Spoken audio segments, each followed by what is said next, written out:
تربیت التلاش جگر گوشہ رسول مظلوم کے لہو سے تیری پیاس بجھ گئی، شراب کر دیا تجھے تمہیں رگے رسول، کرتی رہے گی پیش شہادت حسین کی، آزادی حیات کا وہ سربدی اصول، چرچائے کٹ کے سر تیرا نیزے کی نوک پر، لیکن شدیدیوں کی آزاد نظر ضرور سارے سلوات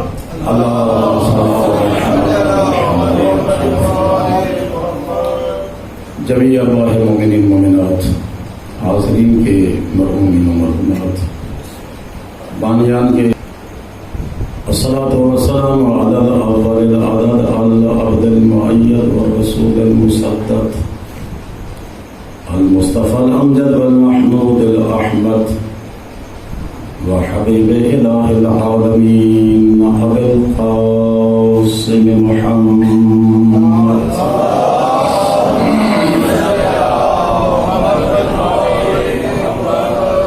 وعلى آله الطيبين الطاهرين المعصومين واللعنة الدائمة على أعدائهم أجمعين من يوم عداوتهم إلى يومنا هذا ومن يومنا هذا إلى يوم الدين وبعد يوم الدين. أما بعد، بسم الله الرحمن الرحيم. ألم تروا أن الله سخر لكم ما في السماوات وما في الأرض وأسبغ عليكم نعمه ظاهرة وباطنة ومن الناس من يجادل في الله بغير علم ولا هدى ولا كتاب منير. صلوات محمد.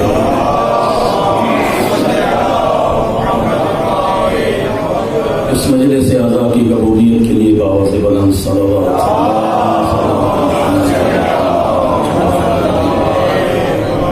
عاجل ظہور امام زمان علیہ السلام کے لیے بلند تر صلوات.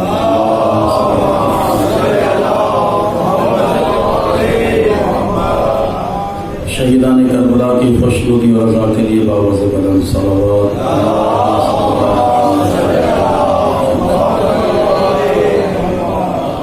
ارواح مومنین مومنات کی بخشش و مغفرت، عزاداران سید الشہداء خطبہ ذاکرین کے اموال و نفوس کی حفاظت کے لیے اور مریضوں کی شفا یابی کے لیے بالخصوص ہمارے اطہر سیدی صاحب مریض ہیں، پروردگار ان ایام کے صدقہ میں انہیں صحت کامل و عاجل عطا فرمائے.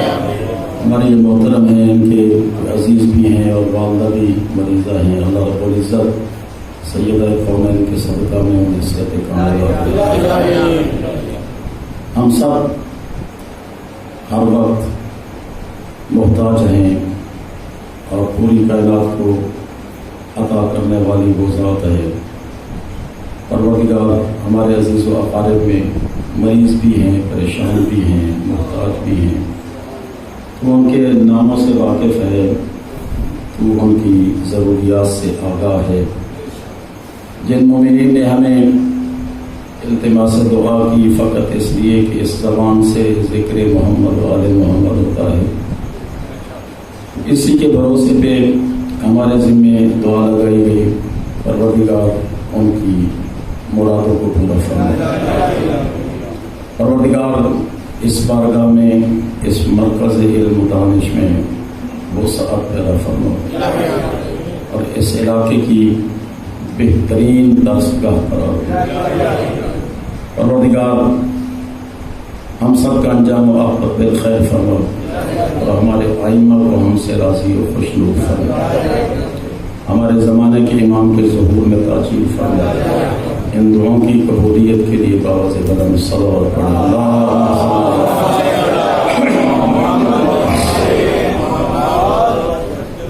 وقت کے دامن میں بھی گنجائش نہیں. آج ذرا تھوڑا سا مصروفیات زیادہ ہیں. 9 بجے وہاں پہ فتح اللہ میں بھی کچھ معروضات پیش کرنا ہوتی ہیں اور پھر 1 گھنٹے کے بعد ایک اور جگہ پہ ہے. تو اس لحاظ سے جہاں تک ممکن ہوا انشاءاللہ میں آپ کی خدمت میں حاضر ہوں. لیکن سب سے پہلے میں بظاہر یہ سن 1443 ہجری کا جیسے پہلا عشرہ ہے اس مقام پر اسی طرح آج کا یہ پروگرام اس عشرہ محرم کا تقریباً آخری پروگرام ہے. باقی بعد میں عشرے کی بات کر رہا ہوں، باقی مجالس تو ہوتی رہتی ہے، خدا آباد رکھے. تو اس لحاظ سے میں آپ کی طرف سے اور اپنی طرف سے بانی مجلس اور ان کے رفقا کا شکر گزار ہوں کہ انہوں نے اس مقام پر خیمہ حسینی سجایا اور ہمیں اس خیمے میں بیٹھنے کی سعادت نصیب ہوئی.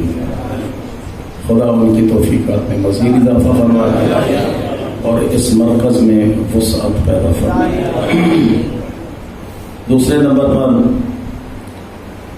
میں آپ کا تہ دل سے مشکور ہوں کہ آپ لوگوں نے انتہائی ذمہ داری اور احساس کے ساتھ شرکت فرمائی. ورنہ مجھ جیسے طالب علم کے لیے یہ کہاں اتنی عزت افزائی ہوتی. یہ صرف آپ کی مہربانی ہے کہ آپ نے مجھے اس لائق سمجھا اور مجھے عزت دی. خدا آپ کی عزتوں کا محافظ ہے.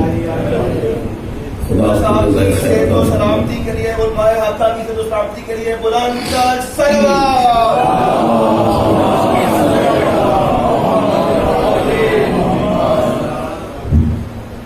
اور میں دعا گو ہوں کہ خدا بندہ جو کچھ میں نے اس مقام پہ معروضات پیش کیے ہیں میرے سامعین سے پہلے مجھے سعادت اور توفیق عطا فرما کہ میں اس کے مطابق خود عمل کر سکوں.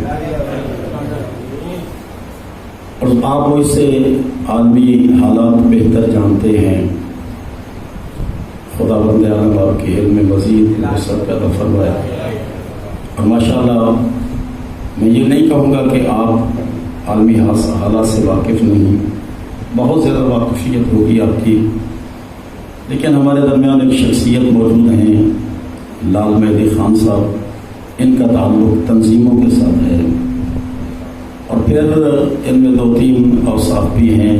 شاعری بھی کرتے ہیں، خطیب بھی ہیں. تو ان کو عالمی حالات کا کم از کم میں یہ کہہ سکتا ہوں کہ مجھ سے زیادہ علم ہے کہ عالمی حالات کیسے ہیں. اللہ آپ کو سلامت رکھے. تو میں 2 گزارشات آپ سے کرنا چاہوں گا اور امید ہے کہ آپ آج سے ہی اس پر عمل شروع کریں گے. یقیناً یہ 2 کام ایسے ہیں کہ اگر ہم کریں گے تو اہل بیت ہم سے راضی ہوں گے. ان میں سے ایک کام یہ ہے کہ ہم اپنی مستورات کو، مومنات کو پابند بنائیں کہ وہ اوریانی یا نیم اوریانی کے ساتھ کسی مجلس اور جلسے جلوس میں شرکت نہ کریں. یہ ایک شرعی مسئلہ ہے. پردہ واجب ہے، پردہ یہ واجب ہے. اور مجلس میں جانا، جلوس میں جانا یہ مستحب ہے. میرے مصطفیٰ کی شریعت کا اٹل فیصلہ ہے کہ اگر کوئی مستحب کسی واجب کے بجا لانے میں رکاوٹ پیدا کرے تو اس مستحب کا بجا لانا جائز نہیں ہے. مجلس میں جانا مستحب ہے، پردہ واجب ہے. اگر پردہ نہ رہے باقی مجلس میں جاتے ہوئے تو اس مجلس میں نہ جانا بہتر ہے کہ گھر میں بیٹھ کر کوئی لوہا مسیح خطاب سن لیا جائے. لہذا اوریانی کی صورت میں جلسے جلوسوں میں جانے سے اپنے خانوادہ پر کنٹرول ہونا چاہیے. آج یہ کام 0 سے چلے گا اور انشاءاللہ وہ وقت دور نہیں کہ 100% تک پہنچے گا. جتنے ہم بیٹھے ہیں اگر ہم آج سے وکالت شروع کریں اور اپنے گھروں پہ کنٹرول کر لیں تو اس کا مطلب یہ ہے کہ 150-150 گھر آج سے کنٹرول ہو جائے گا. اور پھر جب یہ دوسری خواتین دیکھیں گی ان خواتین کو تو یقیناً احساس پیدا ہوگا کہ کنیز زہرا مجھ جیسی ہونی چاہیے یا اس جیسی ہونی چاہیے. اور پھر انسان خود اس پر عمل کرنا شروع کر دیتا ہے، زمین جھوڑتا ہے انسان. اس کا ایک نقصان ہے ہمیں، جیسے کہ میں نے کل عرض کیا تھا کہ زنجیر زنی دکھائی گئی اور شیعت کا پرچار ہوگا گیا. تو اگر راہبر نے زنجیر زنی سے بلڈ بینک میں خون جمع کروانے کا مشورہ دیا، کیوں؟ تاکہ غیر مسلم کو مسلمان بنایا جائے، غیر مسلم کو مسلمان بنایا. اور غیر راہبر کے علاوہ جتنے مراجع اس وقت موجود ہیں ان میں کسی نے یہ نہیں کہا کہ زنجیر زنی نہ کرو، بلکہ ہر ایک نے کہا کہ زنجیر زنی کرو. اس کا مطلب یہ ہوا کہ اگر راہبر کا فتویٰ الگ سے ہے، باقی مراجع کا الگ سے ہے. اس کی وجہ کیا ہے؟ اگر راہبر نے یہ فتویٰ دے کر غیر مسلم کو اسلام میں داخل ہونے کی دعوت دی، باقی مراجع نے زنجیر زنی کا حکم دے کر مسلمان کو عزادار سید الشہداء بنانے کا فتویٰ دیا.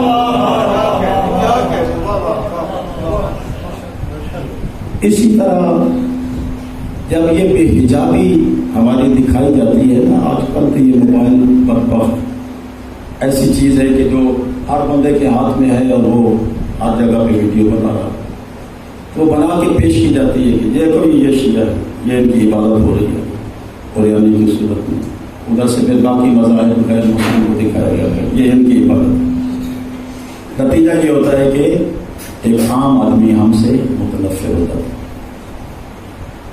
لہذا ایک تو پابندی بنائیں، پابندی لگائیں کہ حجاب کے ذریعے سے جائیں. حجاب کتنا عام ہے، کتنا ضروری ہے. اللہ کرے آپ بھی اپنے اہل خانہ سمیت اور ہمیں بھی خدا سعادت نصیب فرمائے کہ ہم بنت پیغمبر کی قبر مبارک کی زیارت کے لیے جائیں. وہاں مین گیٹ پر بڑی بڑی چادریں رکھی گئی ہیں، بڑی بڑی چادریں رکھی گئی ہیں. کیوں؟ کہ جب بھی کوئی آئے نا، چاہے وہ غیر مسلم ہی کیوں نہ ہو، یہاں سے چادر کے بغیر اندر نہ جائے، یہاں سے چادر پہن کر اندر جائے. تو ہم قبر پہ جا رہے ہیں لیکن چادر کے ذریعے جانے کا حکم ہے. اور ادھر ہم یہ دعویٰ بھی کرتے ہیں کہ ہماری مجالس اور جلوسوں میں سیدہ تشریف لاتی ہیں. اگر قبر پر بغیر چادر کے جانے کی اجازت نہیں ہے تو جس مقام پر روح زینب کھڑی ہو انتظار میں، وہاں چادر کے بغیر کیسے جانا ممکن؟ عبادت کو کامل ہونا چاہیے، عبادت کو ناقص نہیں ہونا چاہیے. ایسا نہ ہو کہ سارا دن عبادت کی جائے اور شام کے وقت نتیجہ زیرو ہو، ایسا نہیں ہونا چاہیے. لہذا ایک تو خواتین کو حجاب کا پابند بنا. نمبر 2، یہ بھی ذرا مشکل بات ہے لیکن کہنا میرا فریضہ ہے، کوئی اتفاق کرے یا نہ کرے. دنیا میں کوئی عبادت، مذہب اسلام میں کوئی عبادت بھی عریانی کی صورت میں نہیں ہوتی. ہر عبادت کے لیے ستر ضروری ہے، لباس ضروری ہے. روٹین بنائیں. زنجیر زنی مجبوری ہے کہ وہ چند منٹ 10 منٹ اس کے بغیر گزارا نہیں ہے کہ انسان قمیض اتارے اور زنجیر زنی کرے، اس کے بغیر گزارا نہیں ہے. لیکن اس کے علاوہ جو بازاروں میں ماتم کیا جاتا ہے اس میں کوشش کریں کہ قمیض پہن کر ماتم کریں.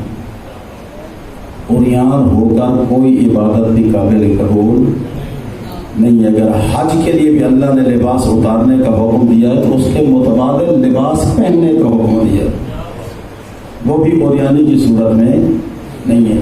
اگرچہ بات غیر معقول ہے لیکن سمجھانے کے لیے، اگر کوئی خاتون نیب اریانی کی صورت میں جائے اور مردوں کے مجمع سے گزرے تو بتائیے کہ مردوں کا وہ حص اور ضمیر کیا کہتی ہے؟ بے عین ہی اسی طرح اگر مرد نے کپڑا نہ پہنا ہو، اور یہ میری دست بستہ گزارش ہے کہ گھروں میں بھی بیٹھ کر اپنا قمیض نہیں، یہ نہ سمجھے یہ میری بیٹی ہے، یہ میری بیٹی ہے، یہ بہن ہے، یہ فلاں ہے، نہ فلاں نہیں، وہاں بھی قمیض پہن کے رکھیں، اس لیے کہ انسان کے وجود کو ہمیشہ پوشیدہ ہونا چاہیے۔ مستحب یہی ہے کہ لباس نہ اتارا جائے گھر میں بھی۔ لہذا میرے پاس ایک صاحب آئے مسئلہ پوچھنے کے لیے، ساتھ اپنی بیٹی اور بیوی کو بھی لائے، اور جی ہم کچھ بھائی اکٹھے رہتے ہیں تو میں لایا ہوں کہ ان کو ذرا پردے کے احکام بتائیں کہ پردہ کیسا ہوتا ہے۔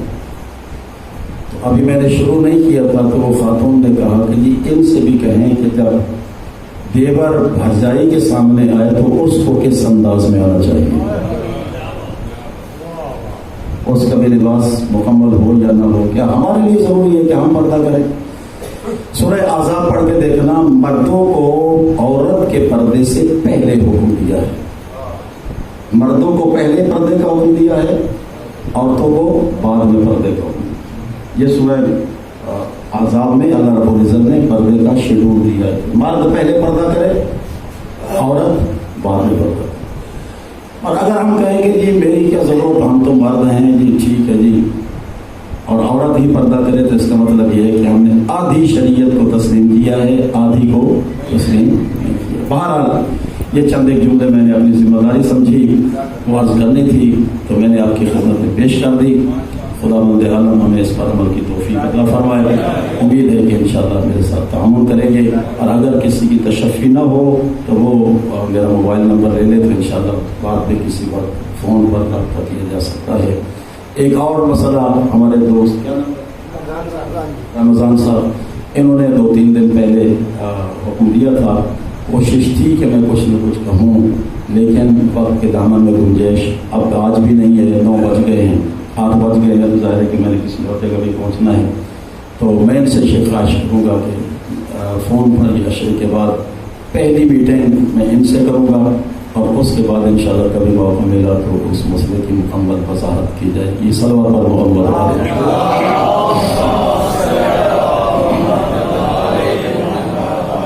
بارے دیگر صلوات پڑھیں۔ اللہم صل علی محمد۔ میں نے عرض کیا تھا کہ اللہ کا احسان عظیم ہے ہم پر کہ جس نے ہمیں ایسے آئمہ عطا کیے کہ جن کا کوئی ہم پلہ اس کائنات میں نظر نہیں آتا۔ اگر ہمارے آئمہ کا کوئی ہم پلہ ہے تو وہ کتاب خدا قرآن مجید قرار پایا، اس کے علاوہ کوئی ہم پلہ نہیں ہے۔ کیوں؟ پیغمبر نے فرمایا تھا کہ میں تمہارے درمیان 2 بھاری چیزیں چھوڑ کے جا رہا ہوں، 2 وزنی چیزیں، قیمتی چیزیں چھوڑے جا رہا ہوں، ایک اللہ کی کتاب ہے، ایک میری عطرت اور اہل بیت۔ اور یہ عجیب اتفاق ہے کہ جس منظر میں بھی دیکھیں پیغمبر اسلام نے ان کا تقابل یا کتاب الہی سے کیا ہے یا ان کا تقابل اپنی ذات محمدی سے کیا ہے، علم کے علاوہ ان کا کسی کے ساتھ تقابل نہیں۔ مثلا جب سلسلہ اخوت قائم ہو رہا تھا تو ہر ایک کو ہر ایک کا بھائی بنایا، لیکن تاریخ اٹھا کے دیکھ کے پڑھ لینا، پیغمبر اسلام مزاج شناس حکیم تھے، مزاج شناس دانشور اور حکیم تھے۔ جس کو جس کا بھائی بنایا، دونوں کی فطرت کو پڑھ کے دیکھیں، پیغمبر نے جس کی فطرت جس سے ملتی تھی اس کا بھائی بنایا۔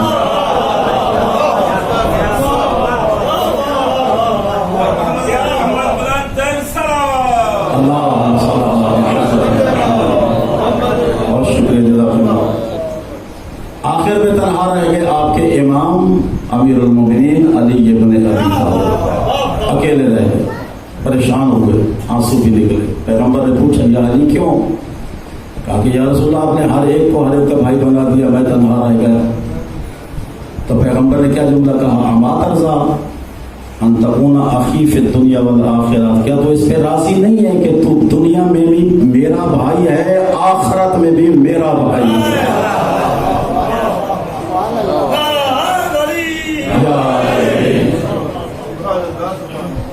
یہ دنیا آج نعرہ لگاتی ہے علی اور فلاں بھائی بھائی، علی اور فلاں بھائی بھائی، دیواروں پہ لکھا جاتا ہے علی اور فلاں بھائی بھائی۔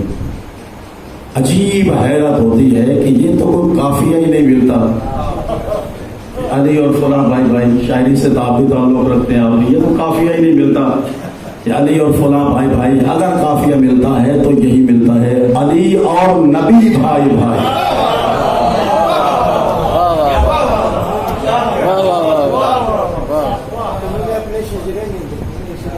بالکل ٹھیک فرمایا۔ تو اللہ رب العزت نے ہم پر احسان عظیم کیا ہے کہ ہمیں ایسے آئمہ عطا کیے۔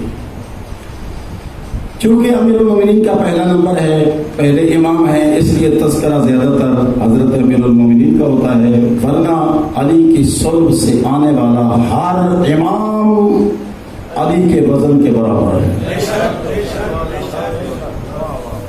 کیا آپ زیارت میں نہیں پڑھتے؟ 12ویں کی زیارت پڑھتے، السلام علیکم یا شریک القرآن۔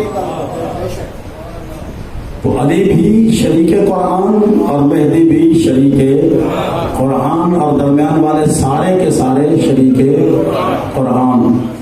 میں نے پرسوں عرض کیا تھا کہ اللہ کے نبی نے فرمایا کہ میں 2 وزنی چیزیں چھوڑ کے جا رہا ہوں، وزن میں دونوں برابر ہیں، ایک کتاب خدا ہے اور ایک میری اطرت و اہل بیت ہے۔ ان میں سے میں نے ایک وزن کا تذکرہ کیا تھا خان صاحب، وہ وزن یہ تھا کہ قرآن نے کہا کہ لا یاتیہ الباطل من بین یدیہ ولا من خلفہ، میں وہ کتاب ہوں جس کا ماضی بھی بے داغ ہے، مستقبل بھی بے داغ ہے۔ تو اب قرآن کا ہم پلہ وہ ہوگا جس کا ماضی بھی بے داغ ہو، مستقبل بھی بے داغ ہو۔ اور اس میں نے 2-3 مثالیں پیش کی تھی، اب آج ایک اور وزن آپ کی خدمت میں عرض کر رہا ہوں۔ قرآن مجید کا دعویٰ ہے لا رطب ولا یابس الا فی کتاب مبین، کائنات عالم کی کوئی خشک و تر ایسی شے نہیں ہے جس کا تذکرہ مجھ قرآن میں نہ ہو۔ یعنی قرآن وہ کتاب ہے جو کائنات عالم کے ہر خشک و تر کو بیان کرنے والی ہے۔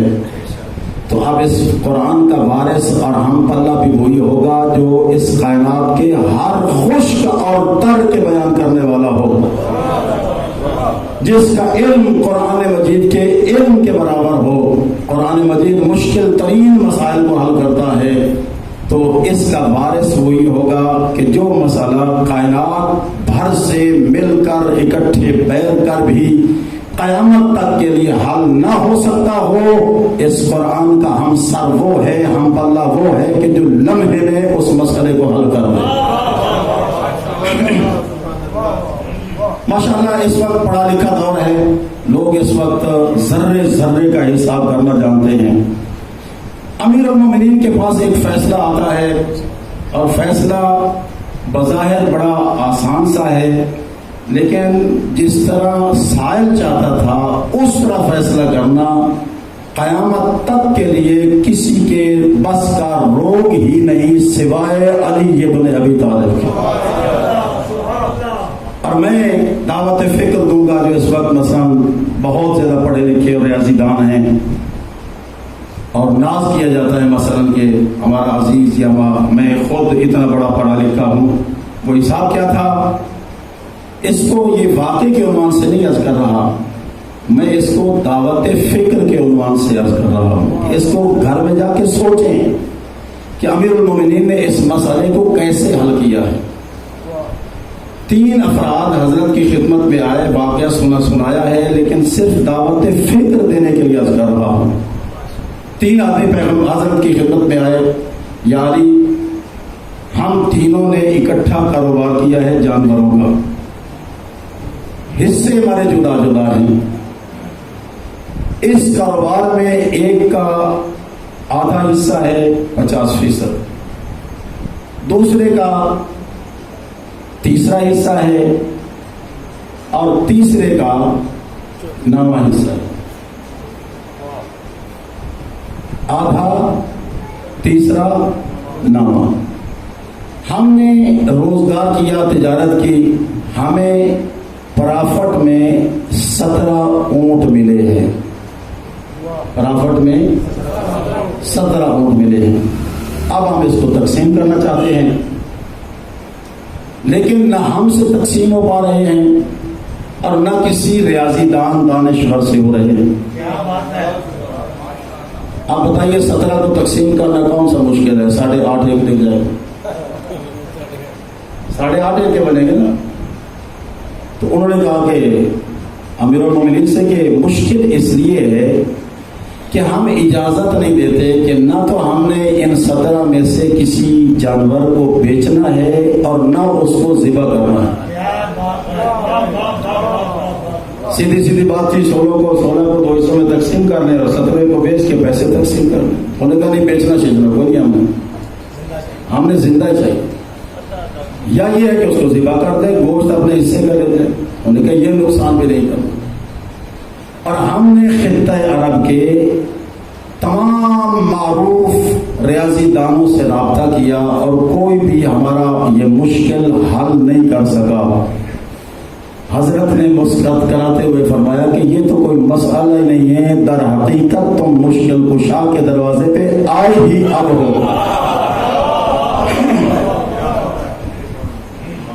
وہ پریشان ہوئے کہ اتنا بڑا مسئلہ، اور علی فرما رہے ہیں کہ مشکل ہی نہیں ہے۔ حضرت نے فرمایا کہ لو جی کمبر جاؤ، وہ وہاں سے ایک میرا بھی لے کے لو۔ وہ اپنا بھی ایک لے لیا، انہوں کے ساتھ ملا دیا۔ آپ کتنے بنے؟ 18۔ حضرت نے فرمایا جس کا آدھا ہے نا وہ اس سے آدھے لے جائے، 18 سے آدھے، 17 سے کتنے بنتے ہیں؟ 8.5۔ حضرت نے فرمایا کہ تم 18 میں سے آدھے لے جاؤ۔ اب وہ پورے 9 لے گیا، حصے سے آدھا زیادہ لے گیا نا، کمی تو نہیں ہوئی۔ جس کا تیسرا حصہ تھا اس پر کتنا بنتا ہے؟ 17 سے لیں تو 17 تقریباً 6.25 بنتے ہیں، اور اگر 18 میں سے لے تو پورے 6 ہو گئے، اس کو بھی اضافہ دیا۔ حضرت نے فرمایا کہ تو بھی 18 سے اپنے 6 لے جا، 9 وہ لے گیا، 6 یہ لے گیا، کتنے ہو گئے؟ 15۔ جس کا 9واں حصہ تھا اس کو بھی 17 میں سے کچھ کم ملتا ہے، لیکن 18 میں سے پورے 2 ملتے ہیں۔ حضرت نے فرمایا کہ تو بھی اپنے 2 پورے لے جا، 15 وہ لے گئے، 2 یہ لے گیا، 17 پورے ہو گئے۔ حضرت نے فرمایا کمبر میرا جہاں سے لایا تھا وہیں جا کے لایا۔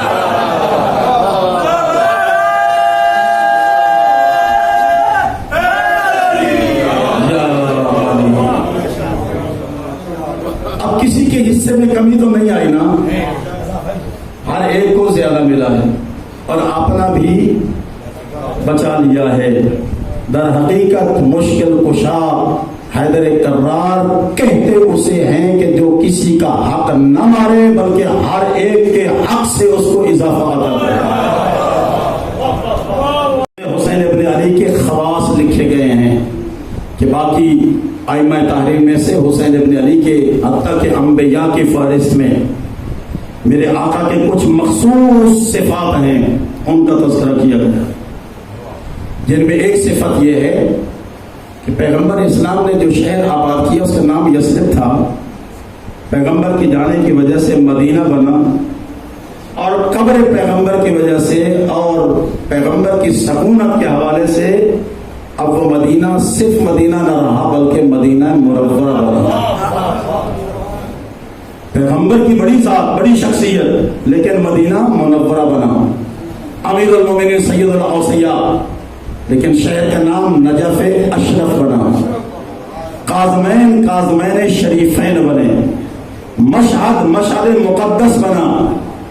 کسی نبی کو وہ عظمت حاصل نہیں شہر کے نام سے جو میرے آقا حسین کو حاصل ہے۔ نبی کا شہر منورہ تو بنا ہے، معلیٰ نہیں بنا۔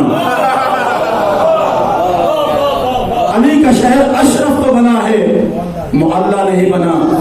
بس معلیٰ ہمیں 2 ہی نظر آتے ہیں، یا عرش وہ اللہ ہے یا کربلا وہ اللہ ہے؟ اللہ اکبر. ایسے نہیں جواب دیا مولا پوری قوت کے ساتھ صالح کرام.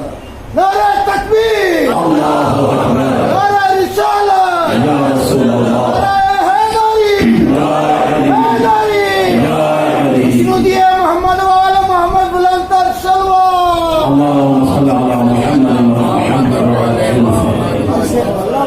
تو اللہ یہ اللہ کا ہے یا اللہ نے حسین ابن علی کے شہر کو محلہ بنایا؟ دنیا میں کسی شہر کا نام محلہ نہیں قرار دیا. اسی طرح کسی امام اور نبی کی قبر کی مٹی کھانے کی اجازت نہیں ہے. جاتے ہیں حاجی صاحبان وہاں سے کھجورے لاتے ہیں، نہ تو کعبہ کی مٹی لاتے ہیں اور نہ مدینہ کی مٹی لاتے ہیں. کیوں؟ اللہ نے حرام قرار دیا، نہیں کھا سکتے. کعبہ کی مٹی نہیں کھا سکتے، مدینہ میں قبر پیغمبر کی مٹی نہیں کھا سکتے. علی مشکل کشا ہے لیکن نجف کی مٹی کا تذکرہ نہیں سنا ہوگا. لیکن اگر تو کربلا جائے، حکم ہے کہ اگر اس کو سب سے بڑا کوئی تحفہ دینا چاہتے ہو تو کربلا کی مٹی لا کے دو. یہ کربلا کی مٹی کربلا کا سب سے بڑا تحفہ. تو مٹی کھانے کی اجازت نہیں ہے، لیکن حسین ابن علی کی قبر کی مٹی مریض کو کھانے کی اجازت ہے کہ اگر وہ مسور کے دانے سے چنے کے دانے کے درمیان حسین ابن علی کی قبر کی مٹی کھا لے تو صرف جائز نہیں بلکہ لا علاج کو اللہ شفا بھی عطا کرتا ہے. اسی لیے حسین کی نگری کی مٹی کو خاک شفا کہا جاتا ہے. یہ کسی نبی کو عظمت نہیں ہے حاصل، اگر ہے تو فرزند بطول کو حاصل ہے. تیسری صفت، جس نبی اور امام کی قبر پہ جانا چاہیں ایک اجازت نامہ پڑھنا پڑے گا. ایک دروازے پہ کھڑے ہوں اور ایک اذن دخول پڑھیں، داخل ہونے کی اجازت. اور میرے دوستوں جب کبھی زیارت پہ جائیں تو بغیر اذن دخول کے نہ جایا کریں، اذن دخول سے جایا کریں. اذن دخول کیا ہوتا ہے؟ اذن دخول عربی کا لفظ ہے اور اس کا مطلب یہ ہوتا ہے کہ اندر آنے کی اجازت طلب کرنا. فطرت ہے زمانے کی، اگر کسی دروازے پہ جائیں تو جب تک صاحب خانہ اجازت نہ دے اندر نہیں آتے. لہذا جب بھی کسی نبی اور امام کی قبر پہ جانا چاہیں تو اذن دخول پڑھیں، دروازے پہ کھڑے ہو کر اور وہاں سے اجازت طلب کر کے جائیں. اب سوال یہ ہے کہ وہاں تو کسی گھر میں جائیں تو اندر سے اجازت ہوتی ہے، آ جاؤ، یہ دروازے پہ گیا لے کے آیا. لیکن ہم قبر پہ کھڑے ہو کر پڑھ رہے ہیں تو وہاں کیسے پتا چلے گا کہ ہمیں اجازت ملی ہے کہ نہیں؟ اس کی ایک علامت بیان کی گئی کہ اگر تمہاری آنکھ سے آنسو آ جائے تو سمجھ لو کہ مجھے میرے امام نے بلا لیا. اور کوشش کرو کہ آنکھ سے آنسو آ جائے، اور اگر نہیں آتا تو دل کی کیفیت سے پوچھیں کہ دل کی کیفیت بدلی ہے یا نہیں، جو پہلے کیفیت تھی اس میں چینجنگ آئی ہے یا نہیں. اگر بدل گیا ہے اندر کا ضمیر تو جانے کی اجازت ہے، اب جا سکتے ہیں. ہر قبر پر ایک اذن دخول، لیکن اگر کوئی حاجی حج پہ جائے یا عمرے پہ جائے تو اس کو 3 اذن دخول پڑھنے پڑتے ہیں. ایک ہے مکہ کی حد، اس حد میں داخل ہونے سے پہلے پڑھے. ایک ہے شہر مکہ، وہ مکہ کی سرزمین تھی، شہر مکہ میں داخل ہونے کے لیے اذن دخول پڑھے. اندر داخل ہو گئے، اب خانہ کعبہ میں جانا ہے، اب مسجد الحرام کے باہر کھڑے ہو کر پھر ایک اذن دخول پڑھے خانہ کعبہ میں جانے کے لیے. 3 اذن دخول ہیں خانہ خدا میں جانے کے لیے. میرا معصوم امام فرماتا ہے کہ ہر نبی اور امام کے قبر پر جانے کے لیے، روضے میں داخل ہونے کے لیے ایک اذن دخول ہے. لیکن میرے اللہ نے حسین ابن علی کو یہ خاصہ عطا کیا ہے کہ اس نے اپنے گھر کے بھی 3 اذن دخول رکھے اور حسین ابن علی کے لیے بھی 3 اذن دخول رکھے کہ ایک ایک مقام پر کھڑے ہو کر میرے حسین سے اجازت لے کے اندر جاؤ، اس لیے کہ تمہیں خانہ خدا میں داخل ہونے کا طریقہ ہی حسین ابن علی نے دیا ہے. ایک اذن دخول ہر امام اور نبی کا، لیکن حسین ابن علی کے 3 اذن دخول. آخری صفت اور آپ کی زحمت کو اس حوالے سے تمام چند جملے وسائل کی عرض کروں گا. وہ یہ کہ جب کبھی کو دنیا سے چل بسے تو اس کا سوم کرواتے ہیں، 10واں اور حد اکثر 40واں.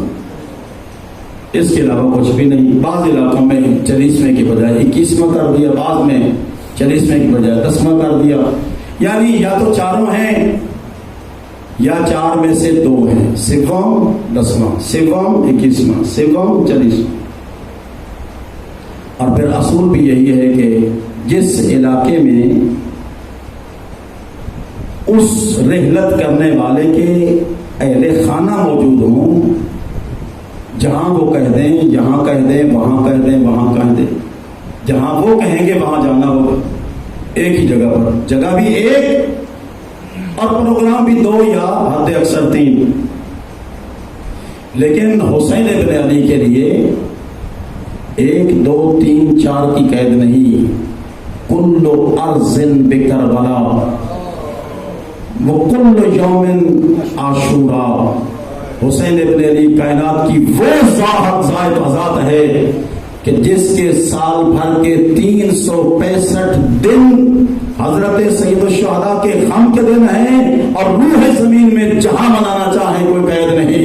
اس لیے کہ صاحب خانہ جہاں بلائے وہاں آتے ہیں نا. زہرا فرماتی ہیں کہ جہاں تم میرے بیٹے کی صف عزا بچھاؤ گے میں وہاں پہنچ جاؤں.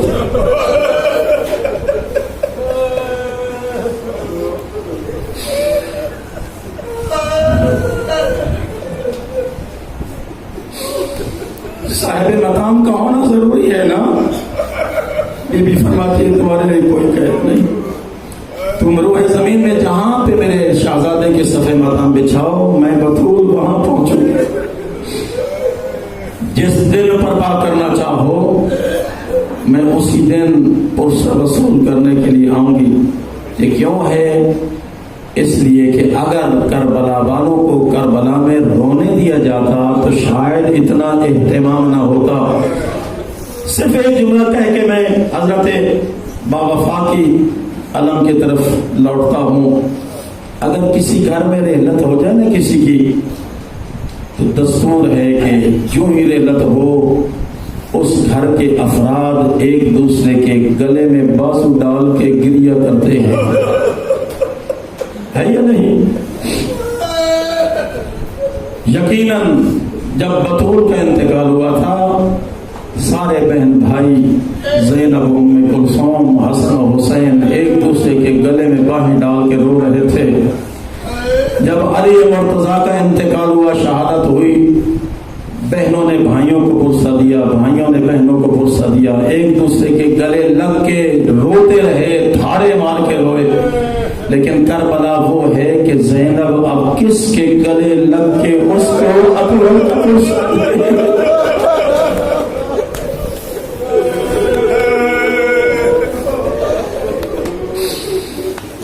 کس سے گلے مل کر اس کو پرسہ دے؟ اکبر کا لاشا آیا ہوگا، یقیناً زینب نے حسین کو پرسہ دیا ہوگا. قاسم کا لاشا آیا، زینب نے حسین کو پرسہ دیا. عباس گھوڑے سے اترے، زینب نے حسین کو پرسہ دیا. اصغر شہید ہوا، میری بیویوں نے اپنے بھائی کو پرسہ دیا. لیکن جب حسین گھوڑے سے اترے اب کیا صورت تھی؟ ہر بیوی دوسری بیوی کے گلے مل کر پرسہ پیش کر رہی تھی. اسی دوران بدبختوں نے خیموں پر یلغار بولی. لیکن اس وقت صورت حال کیا تھی؟ ہر بیوی کی چادر لٹنا شروع ہو گئی. میں نے تو اس حد تک پڑھا کہ جب کسی کی بیوی کی چادر اترتی تھی تو صرف چادر نہیں بلکہ سر سے خون کا فوارہ بھی برآمد ہوتا تھا. اب کون سی بیوی کس کو پرسہ دے؟ کس کا جس طرف منہ تھا وہیں پہ کھڑے ہو کے کہہ رہی تھی واہ حجابا یا حجابا.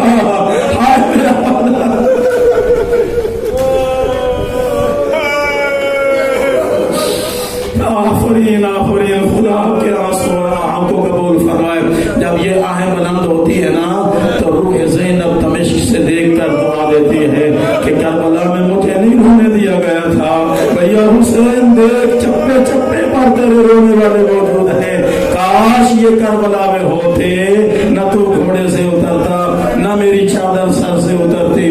بس عزادارو، یہ زینب کبریٰ نے جب سفر کیا ہے نا مدینہ سے، تو ایک ذات ہے جس کے بازوؤں کے سہارے میری بیوی نے مدینہ چھوڑا ہے، اس کو کہتے ہیں عباس علمدار۔ اس کے بازوؤں پر اتنا بھروسہ تھا جناب سیدہ کو کہ ہر بیوی کو ضمانت دیتی رہی کہ تمہارے پردے کی میں ذمہ دار ہوں، تمہارے سکون کی میں ذمہ دار ہوں، میرا بھائی عباس میرے ساتھ جا رہا ہے۔ لیکن جب عباس روز عاشور جانے لگے نا تو میرے آقا حسین نے فرمایا بھیا عباس میں نے اجازت دے دی ہے، لیکن جس نے مدینہ تیرے سہارے پہ چھوڑا تھا نا ذرا اپنی بہن کو بھی آخری سلام کر دو۔ اب عباس خیمہ میں گئے، خیمہ زینبیہ میں، جناب زینب نے فرمایا ٹھیک ہے عباس میں نے اجازت دے دی، لیکن 2 لمحوں کے لیے میرے ساتھ سامنے زمین پہ بیٹھو۔ عباس زمین پہ بیٹھے، عباس بھی خاموش، زینب بھی خاموش، لیکن منظر کیا ہے، عباس کا سر جھکا ہوا ہے، زینب اپنی انگشت شہادت سے زمین کربلا پہ لکیریں بنا رہی ہے۔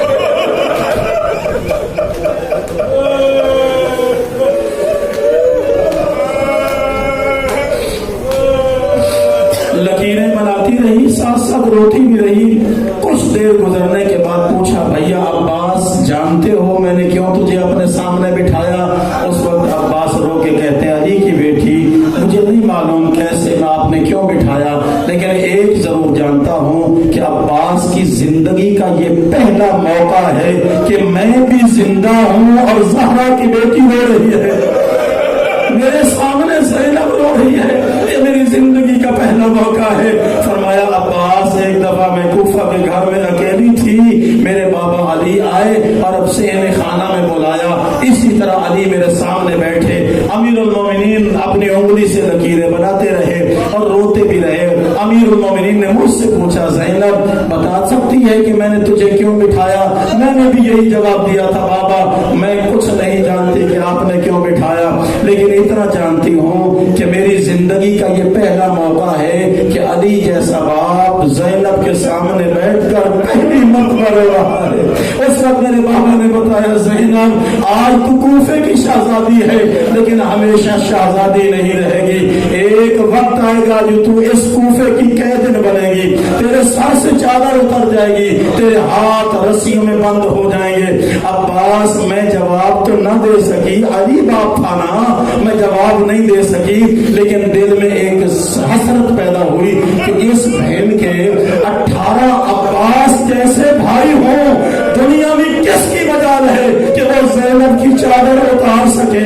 لیکن عباس اب مجھے یقین ہو گیا ہے، اب مجھے یقین ہو گیا ہے کہ تو جا رہا ہے، یہ تو نہیں جا رہا، یہ میری سر سے چادر پھلک رہی ہے، اب مجھے قیدی بھی بنایا جائے گا اور میری چادر بھی اتر جائے گی۔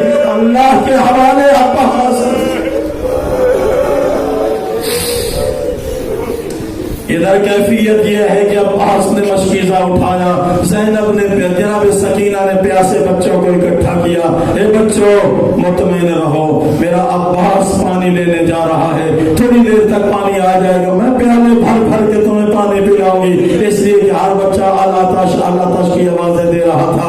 عباس نے گھوڑے کو جولان دی، فرات پر لگے پہرے کو توڑا، اور یہ بھی تاریخ میں پڑھ لینا جب تک عباس زندہ تھا نا تب تک بچے سامنے آگے کہتے تھے العطش العطش العطش، اور جب سے عباس گھوڑے سے اترا پھر کبھی کسی بچے نے پیاس کا نام تک نہیں لیا، اس لیے کہ جانتے تھے کہ جس نے پانی پلانا تھا وہ دنیا میں نہیں رہا۔ ادھر جناب سکینہ نے وعدہ کیا ہے، عباس نے 4000 کا پہرا توڑا، مشکیزے کو بھرا، لیکن ایک جھلو پانی کا بھرا، پیا نہیں ہے۔ نجف کی طرف رخ کر کے کہا بابا علی تو نے 20 محرم کو وصیت کی تھی نا کہ میرا فرات پہ پہرا ہوگا، اور جب تک حسین اور اولاد حسین پیاسی اور پانی نہ پیو، دیکھ میرا فرات پہ قبضہ ہے، 3 دن کا پیاسا ہوں لیکن ضمانت دے رہا ہوں، جیسے پیاسا آیا تھا ویسے پیاسا جا رہا ہوں، جیسا تشنہ لب فرات میں داخل ہوا ویسا تشنا لب عباس نکل گیا، لیکن ایک ظالم نے حملہ کیا، ایک بازو کٹ گیا، دوسرے ظالم نے حملہ کیا، دوسرا بازو کٹ گیا۔ حضرت نے سینے کو زیادہ اپنی مشق کو ایک زرہ کی صورت میں رکھا، لیکن کسی ظالم نے چھپ کے حملہ کیا، مشق میں جا کے پیوست ہوا، ادھر سے پانی زمین پہ گرا، ادھر عباس نے گھوڑے سے کہا گھوڑا اب مجھے خیمے میں نہ لے جانا، اب مجھے واپس فلحہ پہ لے جاؤ، میں سکینہ کے سامنے شرمندہ ہوں، میں پانی نہ پہنچا سکا۔ عباس واپس چلے، ہاتھ تھے نہیں، دفاع کرے تو کیسا، اسی بین پر جناب سیدہ زہرا آج بھی بقی میں لحد میں بیٹھ کے روتی ہے۔ میرا سلام ہو اس بیٹے پر جو بغیر بازوؤں کے زین سے اترا تھا،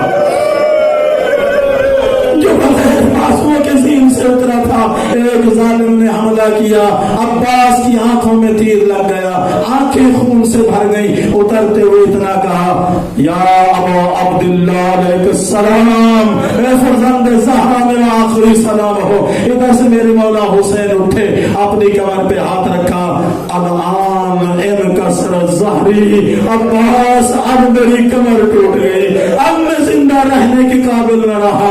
عباس کے لاشے پہ چلے، عباس کے سر کو اٹھا کے اپنے زانوں پہ رکھا۔ جناب حسین نے کہا اے عباس میں غریب حسین کا سلام ہو۔ اس وقت عباس نے عرض کی اے میرے آقا ذرا میری آنکھوں سے خون تو صاف کرو، میں دیکھوں کہ غریب کیسا ہوتا ہے، میں دیکھ سکوں کہ تو کیسے غریب ہویا۔ اب جناب حسین نے آنکھیں صاف کی، جناب عباس نے گریا شروع کیا، مولا جب میں آیا تھا تیری داڑھی سیاہ تھی، یہ اچانک سفید کیوں ہو گئی؟